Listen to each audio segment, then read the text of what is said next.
Hello, ladies and gentlemen. Here we are in the Vicenta Ferrer Escrivá Secondary School. This is a science class, and this act is dedicated to James Hutton.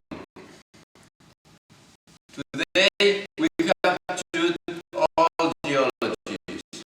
Frederick Flintstone from Tennessee University, United States, and Rick Rock from Glasgow University, Scotland, who have just written a book about James Hutton. Later, they will answer the question of the students, but first, I want to talk about James Hutton. James Hutton was a Scottish geologist. He was born in 1726 in Edinburgh. He had a medical education degree, but he dropped out medicine to be a farmer. While he was working as a farmer, he began to get interested in the Earth's surface. I mean geology, but at that time the science in the proper sense of the term didn't exist. But Hutton was interested in it. He studied and he wrote a very important book, The Theory of the Earth, where he explained the Earth's dynamism by a theory based upon observation. Now, it's your turn for the question. Hutton was a farmer. He observed that soil was being eroded all the time, but that a thick blanket of soil always remained. So, where does the new soil come from? Well, new soil is formed as decaying plants mix with weather rock, helped by animals like worms in the soil. So we can say that it's a result of rock weathering. Hutton showed that beds of sedimentary rocks look like the layers in modern sediments, and he asked, why do sedimentary rocks look like modern sediments? Sedimentary rocks were modern sediment once, deposited long ago, before becoming hardened into rock. This idea that ancient rocks were originally formed by active processes on Earth was called later the principle of uniformitarianism. Simply stated, the present is decay to the past. Hutton observed that while the land is being eroded all the time, it never went below sea level. So, why is the Earth's surface never eroded below sea level?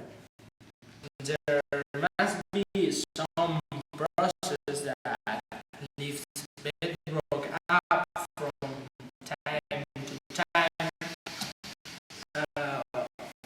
That process we know call it uplift. At Hutton's time, steam engines were being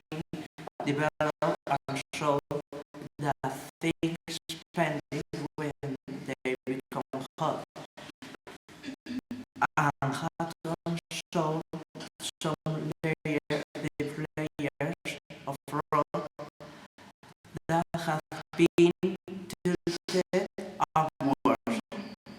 So, could the hitting of the rocks of layers cause the rocks to bend upwards and uplifted? It's possible that hitting the rocks may cause some uplift, but we know now that the main mechanism causing uplift is plate tectonics, which wasn't understood until 1960s. Hutton's field showed that when rocks were tilted upwards, they could be eroded and new sedimentary layers could be laid down on the top. So, could there be a cycle of sediment being deposited, hardening to rock and then uplifted? If so, what is the cycle called? We know now that there are many cycles of deposition, rock formation, and uplift.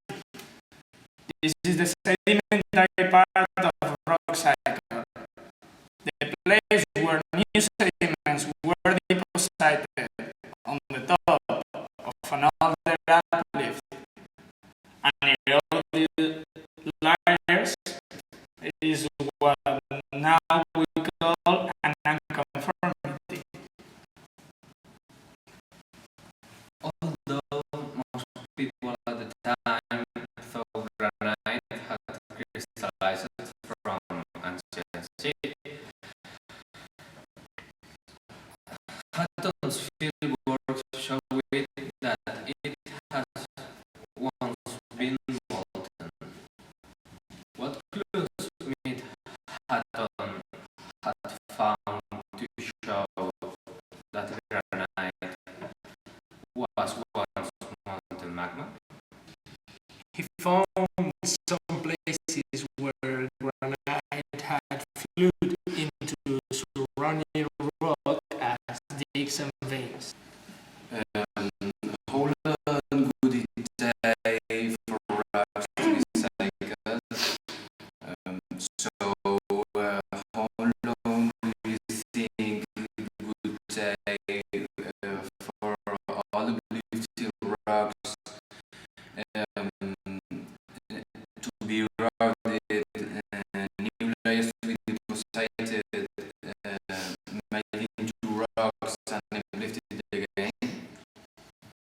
I don't have no idea of the amount of time that this must taken, but when one of his friends realized what he was saying, he wrote, "The mind seems grow widely by looking so far into the abyss of time."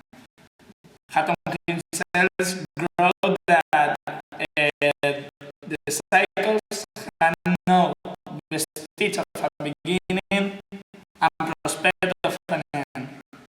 Now we know that a complete turn of that cycle takes millions of years.